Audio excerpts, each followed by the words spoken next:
السلام عليكم ورحمة الله وبركاته. السلام على أحباب الله، أنصار الله، جند الله. نعم، جند الله. السلام على أحباب القرآن العظيم. في هذه الحلقة إن شاء الله سبحانه وتعالى سنواصل في علم الرقم والرقيم، الأسرار المكنونة في كتاب ربنا سبحانه وتعالى، والتي تتعلق بالبناء الهرمي. هذا البناء الذي هو في حد ذاته آية عظيمة في كتاب ربنا سبحانه وتعالى، يحدد لنا أين تلك الغرف داخل الهرم. ثم أننا لنعلم من كتاب ربنا ما هي استخدامات واستعمالات تلك الغرف في الأهرامات. قد تجد هرما كبيرا فيه 14 غرفة على أقصى تقدير، لكن هنالك أهرامات أخرى أصغر لا تحتوي إلا على غرف 2 أو 3. لنذكر قول الله سبحانه وتعالى: لو أنزلنا هذا القرآن على جبل لرأيته خاشعا متصدعا من خشية الله. وتلك الأمثال نضربها للناس. لو أنزلنا هذا القرآن على جبل لرأيته خاشعا متصدعا من خشية الله. ثم الله سبحانه وتعالى يقول: إنا عرضنا الأمانة على السماوات والأرض والجبال فأبين أن يحملنها وأشفقن منها. الجبال أشفقت من حمل الأمانة وحملها الإنسان إنه كان ظلوما جهولا.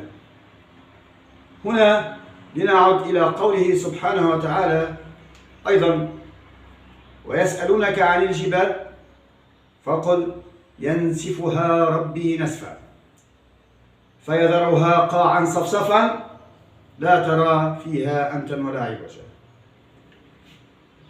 هذا قول الله.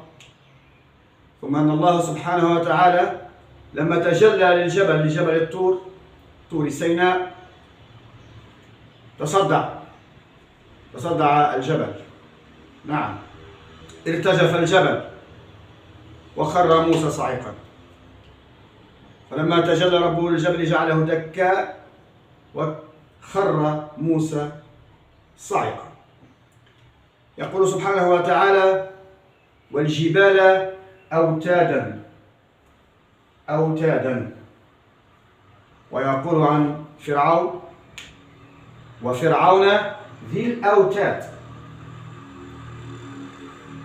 لعلي في الحلقة السابقة تحدثت كثيرا عن فرعون، وآخر كلامي حوله تساءلت لتتساءلوا معي: من هذا فرعون؟ من هذا الرجل الذي أقدم على أن يتبع بنو إسرائيل وموسى في الطريق اليبس، وكان يرى بعينه يمينا وشمالا جدرانا من الماء واقفة؟ لماذا لم يخف؟ ما الشيء الذي جعله يواصل؟ هل كان ساحرا؟ هل كان عالما بالسحر؟ نعم. هل أتاه الله سبحانه وتعالى آيات من العلم والمعرفة؟ نعم. واتلو عليهم نبأ الذي آتيناه آياتنا فانسلخ منها فأتبعه الشيطان فكان من الغاوين. ثم الله سبحانه وتعالى ماذا يقول لك؟ وجاهدهم به جهادا كبيرا. هذا الرجل أوتي علما كبيرا وآيات فانسلخ منها، حتى بعد أن نجاه الله سبحانه وتعالى ببدنه، وسنأتي في آخر المطاف على البدن والفرق بين الجسم والجسد والبدن، سنأتي على ذلك ونصحح عديد الأشياء حتى في الحج والعمرة ومناسك الحج وشعائر الحج، سنأتي على ذلك رويدا رويدا فلا تستعجل، لأن الموضوع حقيقة هو موضوع علمي بالأساس. لا تستطيع أن تصبح عالما وعارفا بين عشية وضحاها، لا، الأمر يتطلب منا عشرات وعشرات الحلقات. قل لو كان البحر مدادا لكلمات ربي لنفذ البحر قبل أن تنفذ كلمات ربي ولو جئنا بمثله مددا. ويقول سبحانه وتعالى: ولو أنما من شجرة أقلام والبحر يمد من بعده 7 أبحر ما نفذت كلمات الله. إذن لا تستعجلوا ولا تتعجبوا. كثرت التساؤلات: لماذا أطلت الحديث عن فرعون؟ لو أنك تذهب لأحد المشايخ أو الدعاة أو الحافظين للحديث المنقول أساسا عن فئة معينة علمتموها وعرفتموها، وتقول له: هل ذكر الله سبحانه وتعالى الدجال في كتاب؟ سيقول لك: لا، لم يذكره. تقول له: لماذا؟ فقد تحدث عنه رسول الله صلى الله عليه وسلم وقال: احذروا فتنة الدجال إنها فتنة عظيمة، فتنة عظيمة. كيف عظمها رسول الله صلى الله عليه وسلم وقال لك إنها فتنة عظيمة؟ هي فتنة بالعلم، آتاه الله سبحانه وتعالى آيات، علمه علما، واتلو عليهم نبأ الذي آتيناه آياتنا. فكيف كان يتجسد ويتجسم، وكيف كان بدنه. عندما نقول بدنه لا نقول جسمه وجسده، فالبدن شيء آخر، شيء آخر سنأتي عليه عندما نعلم عديد الأشياء لا بد أن تعلمها أولا ثم لنذهب إلى ذلك. نعم، ففرعون حقيقة كان عارفا وعالما من علوم من قرون سابقة له، فما بال القرون الأولى؟ عندما جادله موسى قال له: فما بال القرون الأولى قبلي؟ نعم، إذا فالله سبحانه وتعالى يقول: وجاهدهم به جهادا كبيرا. القرآن هو أساس الجهاد. كيف؟ لأن كتاب الله سبحانه وتعالى فيه علم. عندما تريد أن تقاوم عدوا لك، شيطانا إنسيا أو جنيا، لا بد أن تقاومه بعلم، لا تقاومه بالدعاء فقط. نحن أمة أصبحنا ندعو ولا نعمل،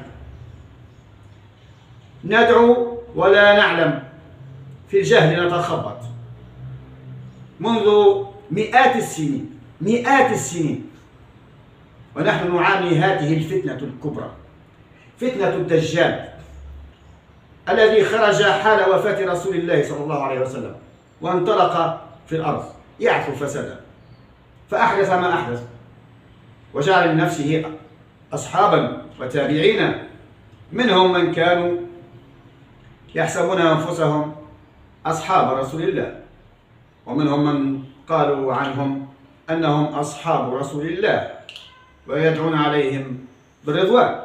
إذن فالفتنة هي فتنة علم. الآيات علم والعلم آيات. إذن كيف تجاهد وتحارب من لديه علم وقوة، قوة علم، سلطان العلم؟ لابد أن تتعلم وأن تصل إلى مرتبة ما تعلمه. كيف لك أنت بشعب أو بلد لم يصنع إبرة وتريد أن تقاوم من صنع القنابل الذرية والنووية والكهرومغناطيسية والهيدروجينية وغيرها وغيرها؟ هم مسيطرون بعلم. إذا فإن أردت أن تجاهد جهادا كبيرا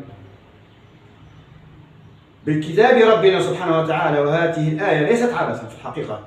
الله يقول لك: تعلم علما من كتاب ربك تجعله سلاحا لك. الآن بدأت حقيقة الحرب على الدجال، إذ أنك عندما تتعلم حتى ما يعلمه هو الدجال ستستطيع بتلك الآلية أن تقاومه بعلم، حتى تكون القوى متوافقة. لا تدخل على جبل بفأس حتى تهدمه، لن تستطيع. لابد أن تكون لك علوم وصناعات حتى تستطيع أن تهدم جبلا. نفس الشيء، فمن هو فرعون ومن هو السامري؟ أنا لم أقل أن فرعون سيدخل الجنة، لا، أنا أسأل تساؤلات لأجعلك تفكر حقيقة من هذا الشخص. فعندما تسألهم وتقول لهم: هل ذكر في كتاب الله الدجال أو فتنة الدجال؟ سيقول لك: لا. ستقول له: لماذا؟ يقول لك: احتقارا له. هذا غير صحيح. هذا كذب وافتراء حتى على رسول الله صلى الله عليه وسلم، وافتراء على الله سبحانه وتعالى. لأن أكثر من ذكر في كتاب ربنا سبحانه وتعالى هو الدجال نفسه. أكثر من ذكر وآل الدجال. نعم، يكذبون على الله ويخفون الحقيقة، ذلك لأنهم أصبحوا يتبعون الدجال ويمهدون له الأرض أصلا، حتى في بيت الله الحرام، إذ يضعون نصبا على جبل عرفات. نصب الشيطان الذي يرجم تحت أصبح على قمة جبل عرفات حتى لا يرجم، ثم أن مكان نصب الرجم أصبح على شكل سفينة نوح.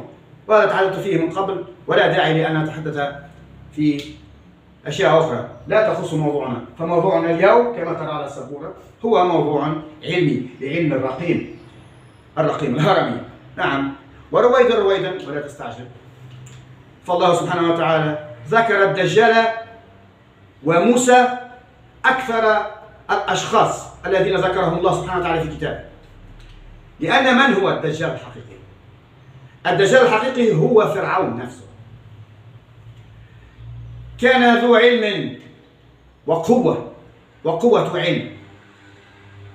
نعم، حق على الله سبحانه وتعالى أنه عندما قال: آمنت بالذي آمنت به بنو إسرائيل فقد نطق بالإيمان، كان حقا على الله أن ينجيه. ثم أنه قال: وإنني من المسلمين، ثم أسلم، نطق وقال أنه آمن بالذي آمنت به بنو إسرائيل وهو الله سبحانه وتعالى العزيز الجبار. وإني من المسلمين قال أيضا لمن يخاطب ومن يكلم. كان حينها وهو في الغرق يرسل هذه الرسالة لجبريل عليه السلام. نعم، فرعون كان يرى جبريل. ستقول لي: كيف ذلك؟ هو علم الاستبصار والتبصر، لتصبح عندك البصيرة وترى ما لا يرى غيرك. هذا الرجل عندما آمن وأسلم أنجاه الله، كان حقا على الله سبحانه وتعالى أن ينجيه، لكن الله يعلم ما في قلبه. لكن أحبابي في الله، هل تتذكرون وأن الله سبحانه وتعالى في سورة العنكبوت وسورة القمر ماذا يقول؟ يقول آيتين، الآيتين بنفس الترتيب. الآية 15 من العنكبوت ونفسها الآية 15 من سورة القمر، واحدة يقول فيها: وجعلناها آية، عن سفينة نوح جعلناها آية. نعم، لمن؟ آية للعالم. ثم في الآية الأخرى رقم 15 ماذا يقول؟ ولقد تركناها آية، هي كما شاهدتموها في فيديوهات سابقة في قلب جزيرة سيناء، مغطاة بالأتربة والصخور، لكن هي باقية. تركها الله آية، عندما يقول لك تركتها لك آية فستراها وتعلمها وسيشاهدها العالم كله إن شاء الله. ثم عندما يقول وجعلناها آية فهي باقية آية في أولها وإلى آخر يوم في الحياة. فعندما يقول سبحانه وتعالى في فرعون الآن وقد عصيت من قبل وكنت من المفسدين يا فرعون فاليوم ننجيك ببدنك لتكون لمن خلفك آية. هذا واضح جدا واضح أن الله سبحانه وتعالى نجاه أولا. من ماذا نجاه؟ من ماذا نجى فرعون؟ عندما نجى يونس عليه السلام فالتقمه الحوت في بطنه حتى لا تأكله وحوش البحار القرش وعديد الأسماك المتوحشة، ثم رفضه على شاطئ البحر. أنجاه من الموت، أنجاه من الغرق، أنجى يونس من الغرق عليه السلام، وهو يقول في فرعون نجيته. الله نجاه ببدنه، وسنأتي على معنى بدنه، فبقي حيا. واضحة، هذا شيء واضح. نجاه من ماذا؟ نجاه ببدنه من ماذا؟ من الموت. هذا واضح جدا. ثم ماذا؟ ثم قال أنه سيترك فرعون آية لمن خلفه، أي للأمم القادمة بعد تلك الحادثة، الأمم التي ستأتي أيضا وراء فرعون، أي في الزمان وفي الاتباع أيضا وفي الحياة. إذن الله تركه آية، كما جعل عيسى بن مريم وأمه آية وآواهما إلى ربوة ذات قرار ومعين. فرعون تركه الله سبحانه وتعالى آية، فتنة عظيمة. هذا ما لا بد أن تفهمه. لماذا تحدثت في الحلقة السابقة وتساءل من هذا من هذا من هذا، إلى أن تصل بعلم من كتاب ربك لتعلم أن الدجال هو فرعون، وهو من استخدم الأوتاد الأهرامات بعلم. لا أريد أن أغوص كثيرا في الحديث عن فرعون، لأقول لكم أنه بعد أن نجاه الله سبحانه وتعالى خرج، فأين سيذهب؟ وجد نفسه في سيناء. لكن ما علاقة أن الله نجاه ببدنه ثم لما اتبع بنو إسرائيل وراءهم يمشي معهم؟ لم يكن لفرعون حل، فجنده اندثر، جنوده أغرقت كلها، فلم يعد له جنود أصلا، فلم يبقى ملكا ولا هيبة له. إذن ما عليه إلا أن يستعمل علم البدن، نعم، شعيرة البدن، ويذهب مع بنو إسرائيل ليجد ما يأكله وما يشرب. كان موسى عليه السلام يعلم من ربه أنه السامري. لماذا ذكره باسم السامري؟ حقيقة، ولا تقول لي لماذا تطيل، أنا أحكي لك شيئا من كتاب الله سبحانه وتعالى، أنا لا أتقول على الله. كانت في القدم من قبل الفراعنة كانت حرب حضارتين عظيمتين على الأرض. كانت الحضارة البابلية في بابل في العراق، الحضارة السومرية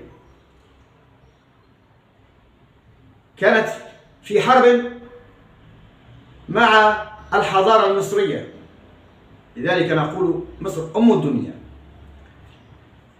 كان صراعا في العلم وفي التقدم، مثل ما ترى الصراع منذ عشرات السنين بين الولايات المتحدة الأمريكية وروسيا، الاتحاد الروسي أو الاتحاد السوفيتي سابقا.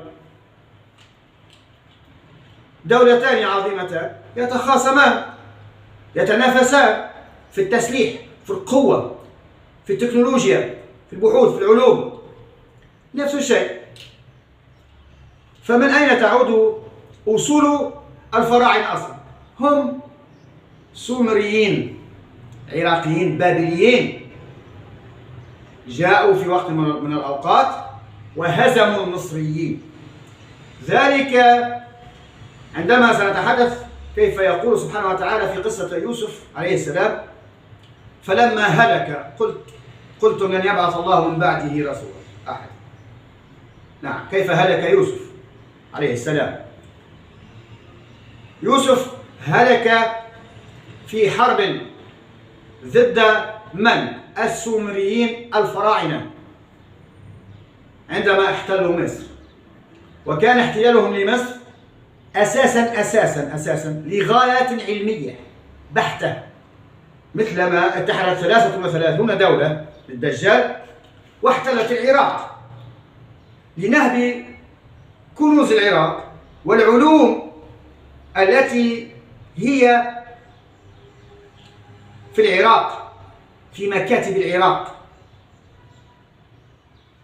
والمخطوطات القديمة جدا التي فيها علوم احتفظت بها العراق لآلاف السنين. هذه هي الحقيقة. ففرعون هو سامري، هو السامري. عندما تسألهم وتقول لهم هل ذكر الله سبحانه وتعالى في كتابه الدجال وفتنة الدجال وعلوم الدجال، سيقول لك لا، لم يذكر. لماذا يقولون لكم هذا؟ حتى لا تتفطن لما يريدونه هم، لأنهم أتباع المنافقين الذين زيفوا التاريخ وزيفوا الأحداث وزيفوا كل شيء، زيفوا الكتب، إلا كتاب الله سبحانه وتعالى محفوظا بأمر الله لهذه الأيام التي ستتعلم منها الكثير والكثير. يعني الكثير فيهم أتباع للدجال بعلم وبغير علم، يعني فيهم من يعلم وفيهم من لا يعلم. نعم، هذه هي الحقيقة. نحن تحت حكمه منذ مئات السنين من بعد وفاة رسول الله صلى الله عليه وسلم. هو الفتنة حذر منها رسول الله صلى الله عليه وسلم، فتنة فرعون، فتنة العلم بعلم، والله يقول ولنقصن عليهم بعلم وما كنا غائبين، وجاهدهم به جهادا كبيرا، جهاد العلم والمعرفة أحبابي، وليس التخبط في أحاديث كتبوها بأيديهم وزينوها ليرفعوا مقدار أناس غضب الله عليهم أصلا وأعد لهم جهنم وبئس المصير. إذا لن أقول في هذه الحلقة زغرتني الشراح، لا هي حتزغرت لوحدها يعني لنذهب إلى علاقة الهرم بالأوراد 19 والأوراد 6 التي تحدثت فيها سابقا. لعلكم علمتم أن فتنة الدجال هي فتنة فرعون. نعم، ولماذا الهرم دائما على الدولار الأمريكي؟ رويدا. حاول أن تستطيع معي صبرا، ولا تسأل عن أشياء إن تبدى لك تسؤك. نعم، ولا تتخذ سبيل الذين كتبوا الحديث بأيديهم وزوقوا وزينوا وأنقصوا وزادوا وفعلوا ما فعلوا، اتبع كلام ربك سبحانه وتعالى. إذا هنا سنأتي على الهرم كما رسمته في الحلقة السابقة. يأتي ونذكر أن بناء 100 سورة، أن القرآن العظيم السبع المثاني هم 7 في 2 تساوي 14 سورة، وهذه 14 سورة هي التي فيها السجدات. نعم. ثم القرآن العظيم 100 سورة.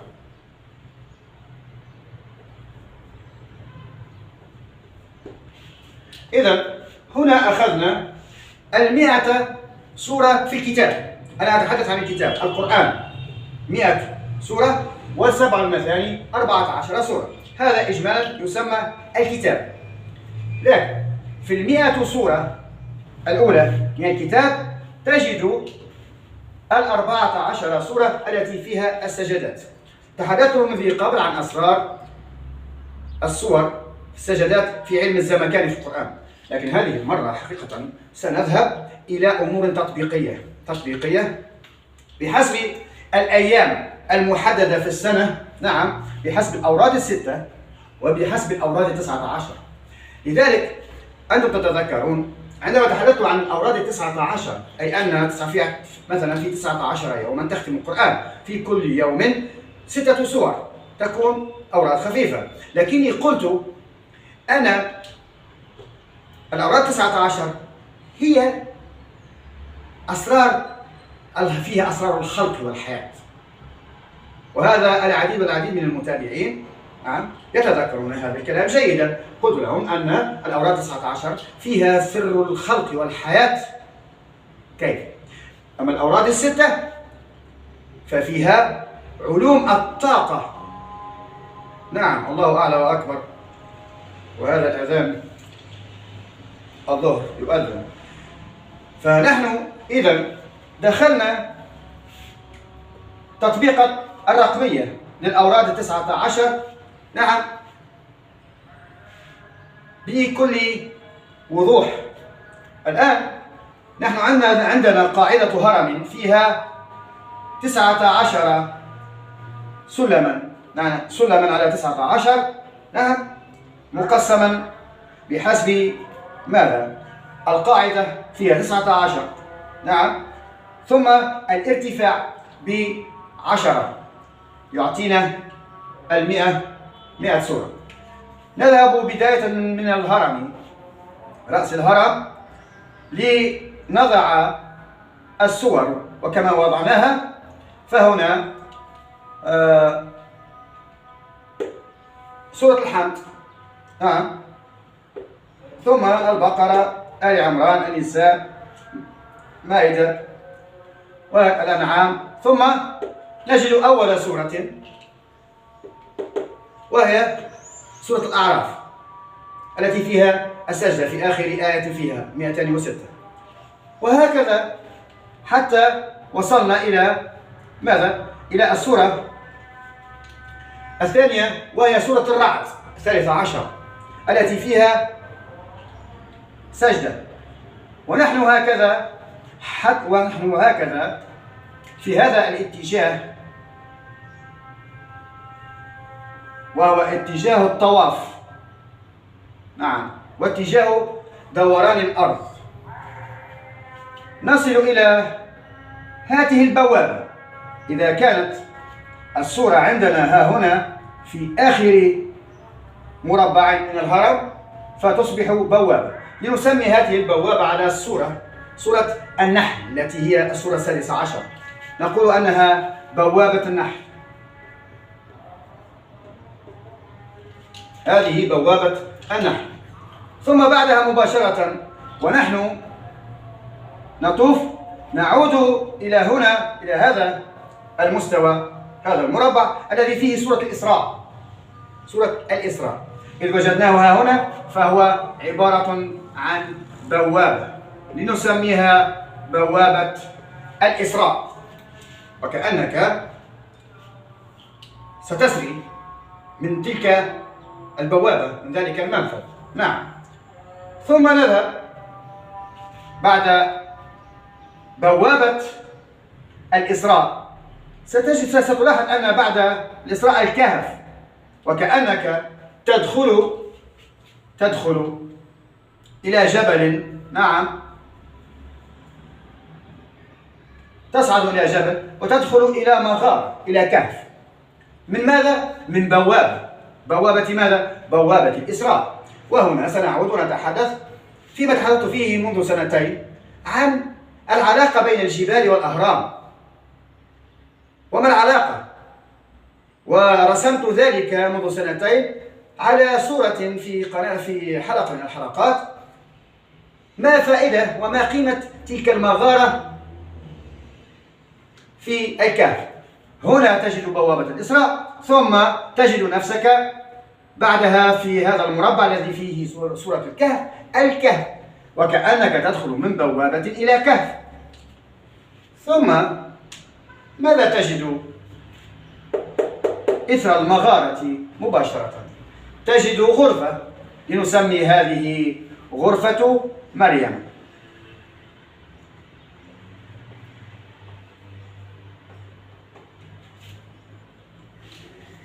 لنتابع رويدا حتى يفهم ما أصبو إليه وما نريد أن نصل إليه.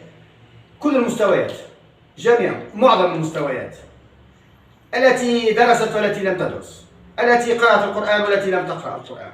نعم، حتى يكون مبسطا بطريقة يكون لعامة الناس. من يريد أن يسبق في الحسابات وكذا لأنه مولع بالرياضيات والفيزياء والبحوث في علوم الطاقة والتحفيز وما إلى ذلك فليسبق، والسابقون السابقون. نعم، الله يحبهم.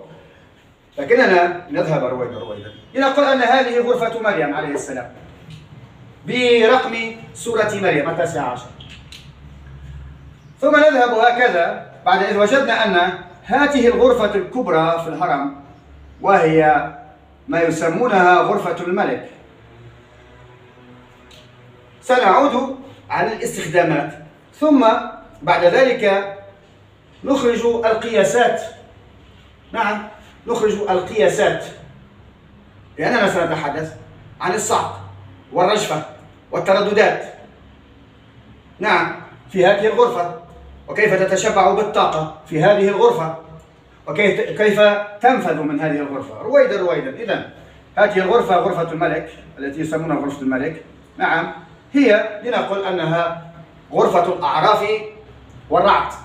عندما يقول الله سبحانه وتعالى سماها سورة الرعد وذكر فيها الرعد والبرق والصواعق فيها حقيقة بالترددات الصوتية وتلاوة تلك السور، أو ما كان يتلوه إدريس عليه السلام من ذي قبل من آيات بلغات أخرى، مثلا بلهجات أخرى. لكن الله سبحانه وتعالى يعلمنا في كتابه أن تلاوة الأعراف والرعد في داخل هذه الغرفة تحديدا، نعم، سيجعلك بتمام ختمهم، نعم، تتشبع بطاقة رائعة جدا. سنصل إلى تلك المقادير في الطاقة. نعم. ثم أننا نذهب بعد غرفة مريم لنجد السورة 22 وهي سورة الحج. نقول أنها غرفة الحج. ثم ونحن ذاهبون هكذا لنصل الغرفة الأخيرة في هذا المستوى، لنسميها على اسم السورة غرفة الفرقان. هي ليست غرفة الفرقان، هي منفذ الفرقان، بوابة الفرقان. وكأنك في جبل، نعم، ولك فيه مغارة أخرى فيها بوابة. لنقل هذه بوابة ماذا؟ بوابة الفرقان. نحن نريد أن نعطي أسماء لهذه الغرف، نسميها لنأتي فيما بعد ولنتحدث عن كيفية استخدامات هذه الغرف في عديد الأشياء، في عديد العلوم، في عديد الطاقات. نعم. ها هنا في هذه الغرفة سأعود إليها واعذروني. تحدثت فيما سبق عندما تحدثت في عملية التهجين التي كان يتعمدها فرعون يذبح أبناء بنو إسرائيل حديثي الولادة وأخذ يعني خلاياهم الجذعية ومزجها بحيوانات متوحشة بخلايا جذعية لحيوانات متوحشة، ثم يجعلونها في صناديق السرابيوم حتى تفرز تلك اليرقات، وتلك اليرقات يحملونها ويضعونها في أرحام نساء بنو إسرائيل فيلدون شبه وحوش، يعني كائنات نصف بشرية نصف حيوانية، إما يكون الرأس رأس حيوان والجسم جسم إنسان، أو العكس، وهم في الحقيقة أولئك الذين ذكرهم الله سبحانه وتعالى في كتابه يأجوج ومأجوج، وقد تحدثت في ذلك في عديد المناسبات. عندما تصل تلك اليرقات إلى التكاثر في رحم المرأة كانوا ماذا يفعلون؟ حتى ما يسمى يحدثون الرجف والصعق ليتحرك ذلك المخلوق وتدب فيه الحركة. هي ليست نفخة من روح الله، لكن هي عملية صعق وعملية رجف مثل ما يرتجف رحم المرأة، نسميها لترونغلومون إيتيرال. لابد من رجفة في الرحم ولا بد من صعقة أيضا.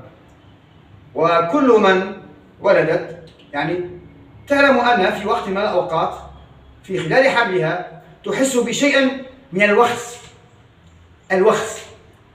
هي ليست تلك الوخزة وهي تأتي مرة واحدة أو مرتين إذا كان هنالك توأم. تلك الوخزة هي عبارة عن عملية صعق ربانية داخل الرحم. هنا نحن سنذكر بأن في وقت من الأوقات بعد زراعة وغرس عبارة عن طفل أنبوب، هو طفل أنبوب، هو كائن أنبوبي، لابد أن يحملوا تلك المرأة إلى هذه البيت، إلى هذه الغرفة، ويتلون تلك التعاويذ التي هي ليست آيات، لأن فرعون قلب العلم لخاصة نفسه لمآربه الشخصية لأن يصبح ربا.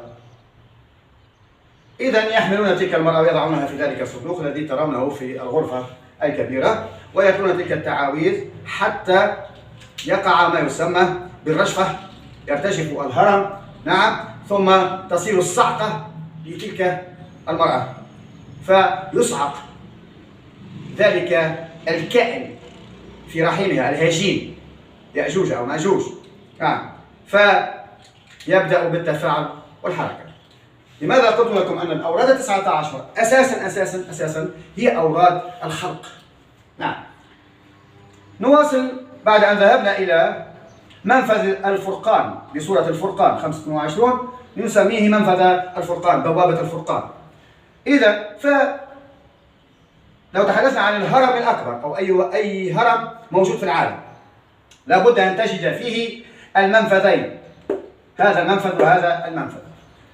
كما أنهم حديثا ومؤخرا اكتشفوا هذا المدخل الصغير، هذا لنقل هي بوابة النحل، هي غرفة صغيرة كانت مغلقة، هي قبالة الغرفة الرئيسية. هنا القرآن العظيم ربنا سبحانه وتعالى بعلم الكتاب يبين لنا أن هذه الغرفة موجودة أساسا، فهي حديث الاكتشاف هذه الأيام الفائتة. سيصلون إلى الغرف الأخرى، لكن كيف ومتى سنعلم ذلك.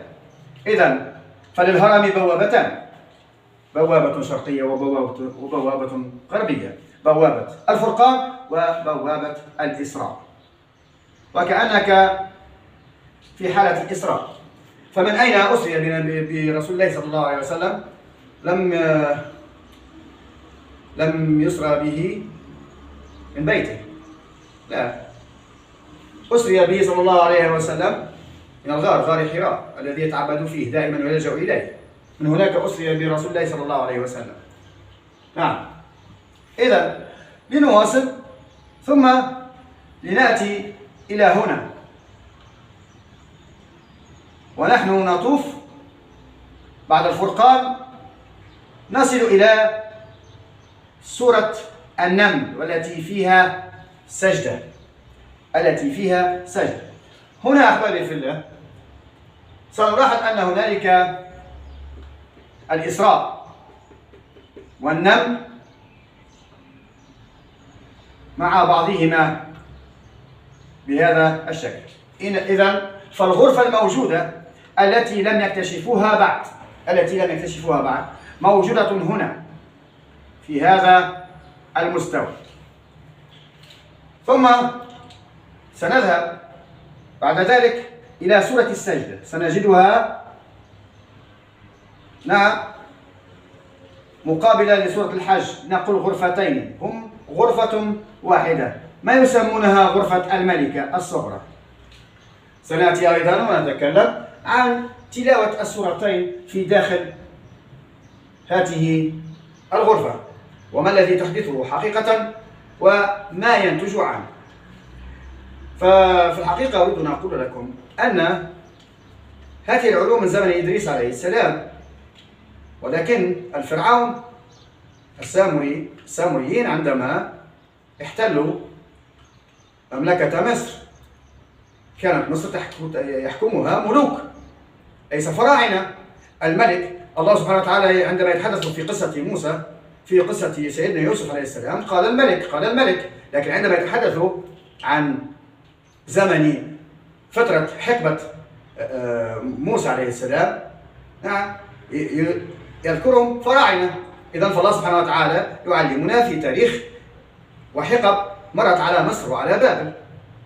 في عهد سيدنا يوسف كان الله سبحانه وتعالى يقول عزيز مصر، وقال الملك ملك مصر، كانت ملكية. لكن بعد أن هجموا عليهم العراقيين والسومريين واحتلوها جاءوا بتسمية الفراعنة الفرعون. إذا فالفرعون حقيقة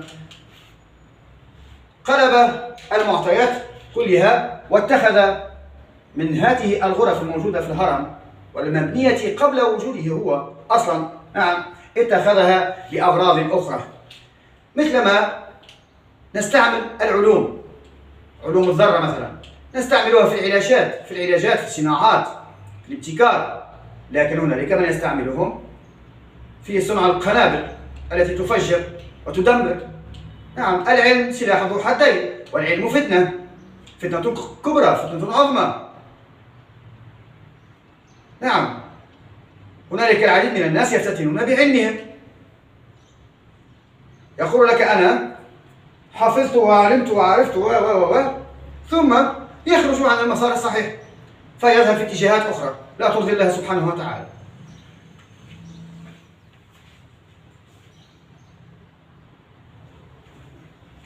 إذن لنتمم إن شاء الله، وإن طالت هذه الحلقة فاعذروني لأن ليس لي وقت حقيقة خلال الأسبوع إلا في آخر الأسبوع، السبت أو الأحد أو في أوقات متأخرة يعني بعد العمل.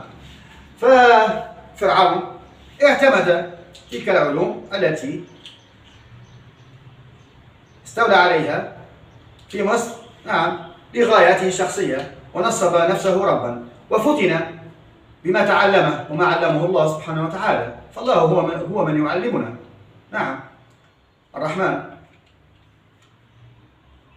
علم القرآن، خلق الإنسان، علمه البيان. إذا ففتنا بعلمه، وأعظم الفتن هي فتنة العلم حقيقة.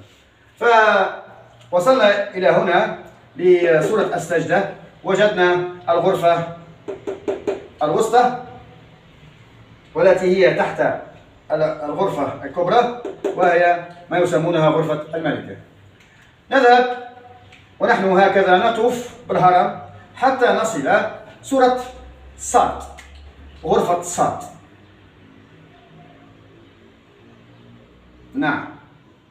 صاد، والتي هي في الحقيقة هذه السورة هي فيها ركعة، والركعة بسجدتان. فداود عليه السلام لم يخر ساجدا، الله سبحانه وتعالى لم يقل فخر ساجدا وأناب، قال خر راكعا، ركوع. والركعة الواحدة فيه بقيمة سجدتان. إذا هذه لنسميها غرفة داود عليه السلام. فهل كان داود عليه السلام وسليمان يعتمدون ويستعملون ويلجؤون لغرف بالهرم. نعم، هذا مؤكد، هذا مؤكد تأكيدا قاطعا أن داود وسليمان عليهم السلام استعملوا ماذا؟ استعملوا غرفا بعينها في الهرم، فآتاهم الله سبحانه وتعالى الملك. هذه حقيقة سنصل إليها رويدا رويدا. ثم أننا سنصل إلى غرفة فصلت، هذه الغرفة، وسنعلم كيف أن هذه الغرفة عندما تتلو فيها سورة فصلت ما الفائدة من ذلك وما الذي يصير حقيقة. ثم ونحن هكذا حتى نصل إلى غرفة النجم. نعم، غرفة النجم في السورة 53 وهي سورة النجم. هنا أحبابي في الله سنأتي، لأن سورة النجم وسورة الإسراء هم يحدثوننا الاثنان عن الإسراء والمعراج برسول الله صلى الله عليه وسلم، فهم في على نفس الخط، هذا الخط الرابع عشر، أو عندما حتى نقلب نجده 7. هذا العمود، في نفس هذا العمود تجد سورة النجم التي تحدثنا عن الإسراء برسول الله صلى الله عليه وسلم، ليلة الإسراء والمعراج،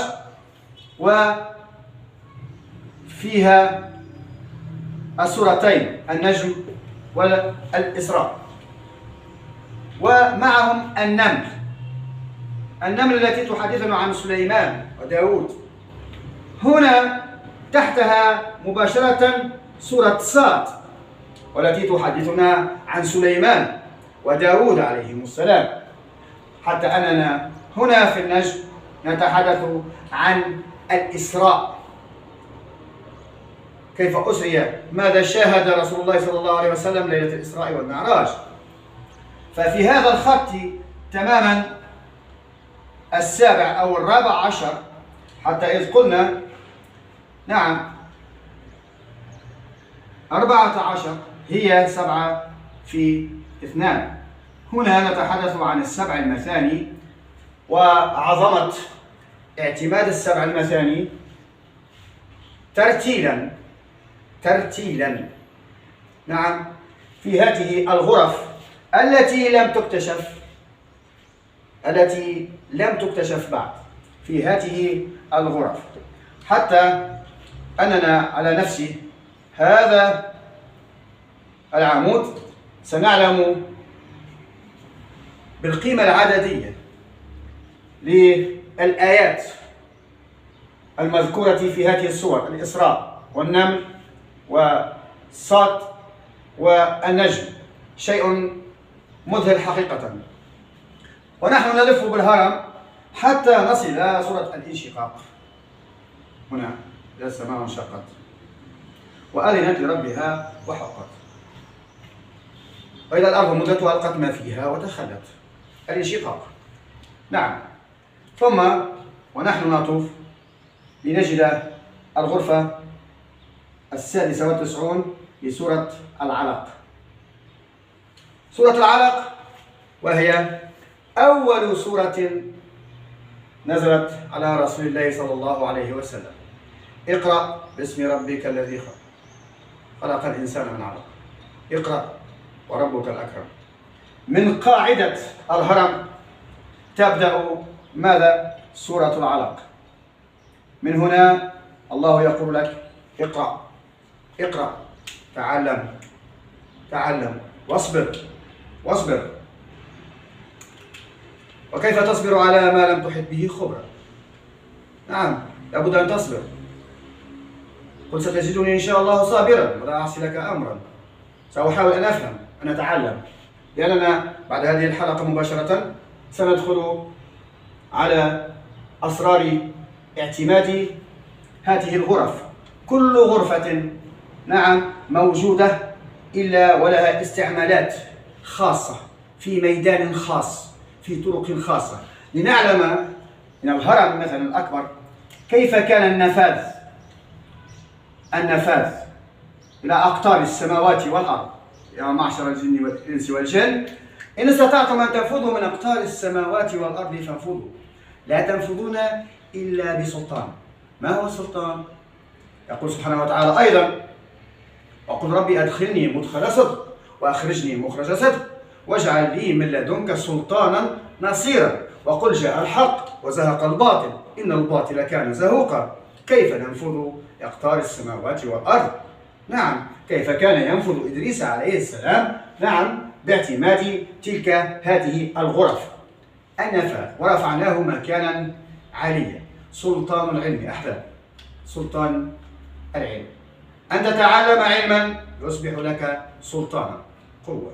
إلى هنا أقف ونواصل في الحلقة القادمة إن شاء الله. أقول لكم السلام عليكم ورحمة الله وبركاته.